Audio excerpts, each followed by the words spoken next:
Next we have Newton's second law of motion in term of momentum. Newton के second law of motion को momentum की form में हम define करते हैं. Time rate of change of momentum equals applied force. Time rate of change of momentum equals applied force. mvf final momentum minus mvi is the initial momentum divided by time is equal to applied force F, or F is equal to delta P by delta T. mvf minus mvi change in momentum divided by time, time के according. Time rate of change of momentum equals applied force. This is called Newton's second law of motion in term of momentum. Next है impulse. जब किसी body के ऊपर short time interval के लिए large force act करे to change the momentum of the body, then the product of force and time is called impulse. उस force को जो स्मॉल टाइम के लिए एक्ट करती है is called impulsive force. Impulsive force F और time delta T is equal to I for impulse.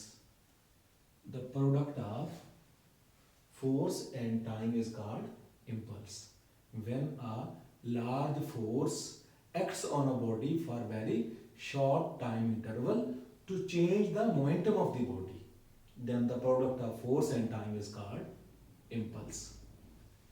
अब Newton second law of motion हमने पढ़ा है, F is equal to delta P by delta T, या F is equal to हमने कहा था F is equal to mvf minus mvi over delta T. Delta T जाके multiply हो जाएगा इधर. F into delta T is equal to mvf minus mvi. ये F delta T है, फोर्स और टाइम का प्रोडक्ट ऐसे बोलते हैं इम्पल्स. तो I is equal to mvf minus mvi. So पता चला change in momentum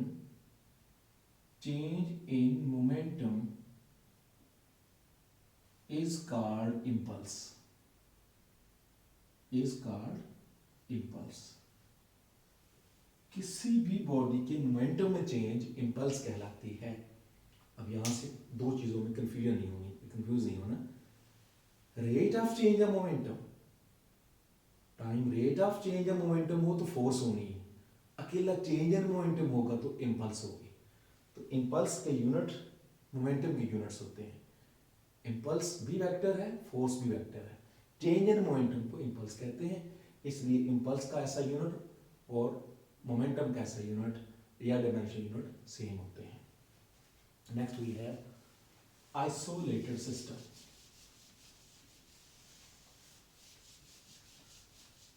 isolated system वो क्या है? A system in which no external agency exerts any force. A system कहते हैं anything which is under observation is called a system. System की मुख्तलिफ types होती हैं, open system, close system, isolated system. Isolated system a system in which no external agency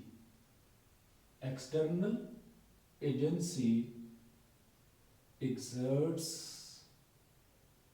any force is called an isolated system. Example, ये भी shortcut के तौर पे भी आ जाता है. Example, a gas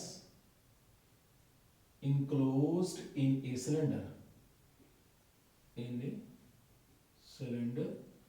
at constant temperature.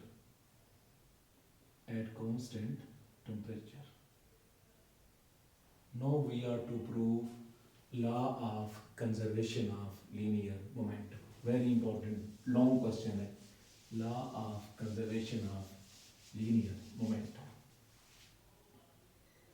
Law of conservation of linear momentum statement.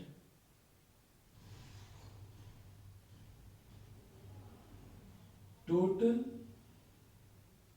linear momentum, total linear momentum of an isolated system, of an isolated system always remains constant, always remains constant, mean m1 v1 plus m2 v2 is equal to m1 v1 prime plus m2 v2 prime.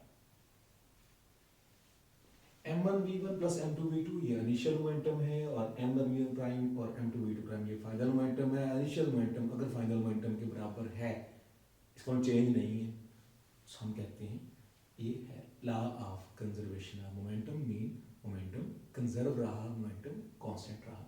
इसे हमने prove करना है। इसका proof क्या है? Proof start करेंगे। Let us consider an isolated system of two balls. ये हमारे पास दो बॉल्स है, इसकी मैस है m1, इसकी मैस है m2।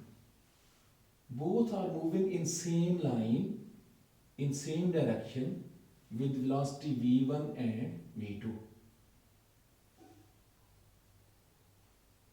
before collision. Let v1 is greater than v2।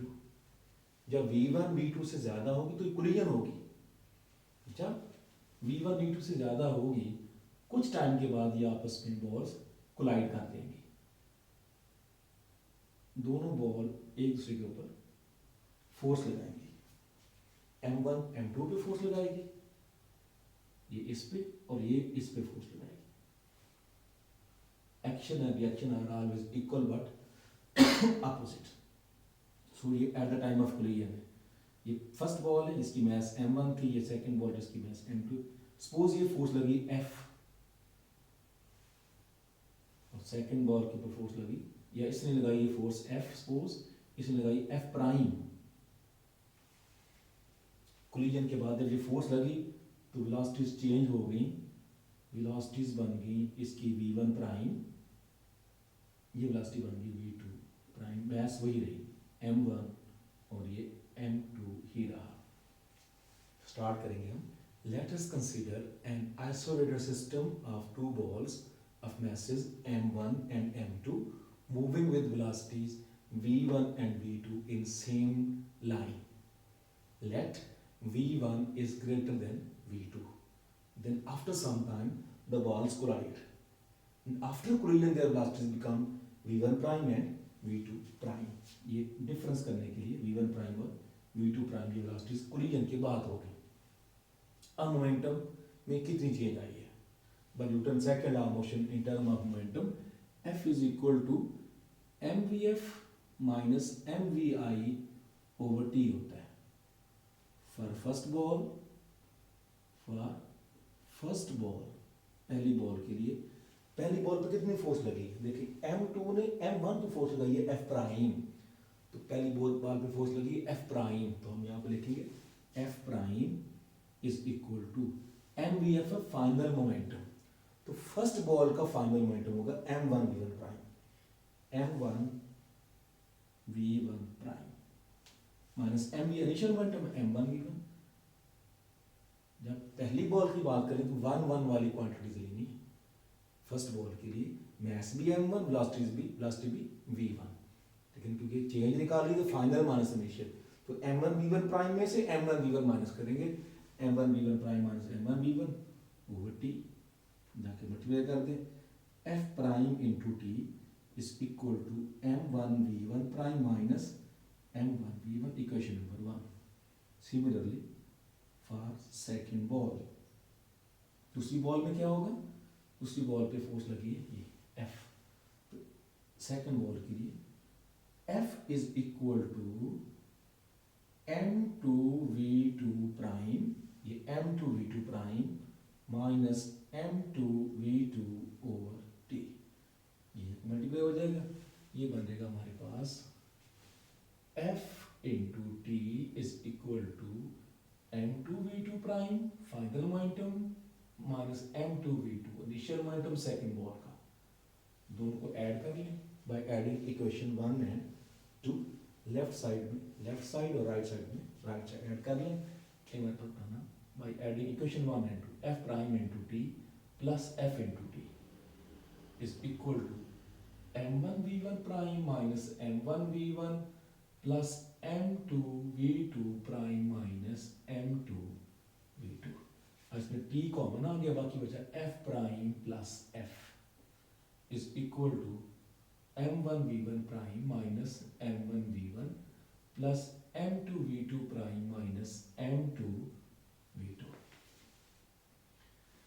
हमने कहा था action and reaction are always equal, mean जितनी फोर्स बॉल 1 2 पे लगा रही है उतनी फोर्स F m2 m1 के ऊपर लगा रही है। सो F और F प्राइम क्या है आपस में, इक्वल लेकिन अपोजिट इन डायरेक्शन, या इसको अगर इधर लें तो F prime plus F is equal to 0, net force होगी 0, तो F प्राइम प्लस F ये हो जाएगा 0, 0 into t 0, this whole term becomes 0, 0 is equal to m1v1 prime minus m1v1 plus m2v2 prime minus m2v2. We can write over here 0 is equal to m1v1 prime plus m2v2 prime, दोनों prime वाली रकमें मैंने पहले लिख ली हैं, minus m1v1 minus m2v2 minus m2v2 और 0 is equal to m1v1 prime plus m2v2 prime minus common ले लें, बचा m1v1 प्लस m2v2, तो ये बगैर प्राइम वाली रकमें हैं, ये वाली, ये भी m1v1 ये भी मोमेंटम है और m2v2 ये भी मोमेंटम है, कौन सा, बिफोर कोलिजन, और ये दोनों है ये after collision, after collision. So 0 is equal to, अब देखिए after collision momentum minus before collision momentum equal to 0, difference कितना है 0, तो फिर क्या है इक्वल, अब इसको मैं इधर ले आऊं, यह m1v1 माइनस है ना, फिर प्लस हो जाएगा, plus m2v2 is equal to m1v1 prime plus m2v2 prime. This is law of conservation of linear momentum.